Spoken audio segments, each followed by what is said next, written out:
इथं माणसाचाच भरोसा नाही, पाऊस तर कधी पण पडायला लागलाय बाबा. चल लवकरच चालू झालाय पावसाळा यावेळेस. आणि मला आहे ना उन्हाळ्यात पावसाचं काय नाही, पण त्याच्यात लाईट गेली ना लय वाट लागते माहितीये का? लय गरम होतं रात्री, झोप पण येत नाही काहीच. आणि मच्छर चावतेच ते वेगळेच. त्याच्यामुळे आता अवघड झाले, म्हणजे प्रदूषण पण वाढलंय ना, त्याच्यामुळे पाऊस लवकर यायला लागला. हिवाळ्यात पाऊस, उन्हाळ्यात पाऊस, आणि उन्हाळ्यात ऊनच नाही, हिवाळ्यात हिवाळा नाही, थंडी नाही. थोडा जरी पाऊस पडला तर आहेच आहे ट्रॅफिक, तिथं कुठंच गेली नाही, मरणाची ट्रॅफिक लागते. पाऊस तरी पडावा का नाही. तुला माहितीये का, असं थोडं जरी वातावरण तयार झालं ना पावसाचं, मला तरी ना लगेच बसायला लागतं माहितीये का.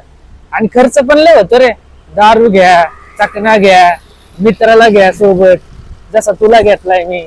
पावसाळ्यात आहे ना विदाऊट गिअरच्या गाड्यांचं लय अवघड काम आहे माहितीये का. ते असे छोटे छोटे असतात ना ते चाक, त्याचे ते जास्त स्लिप होऊ शकतात गाड्या, चिखल होतो असा, त्यामुळे त्या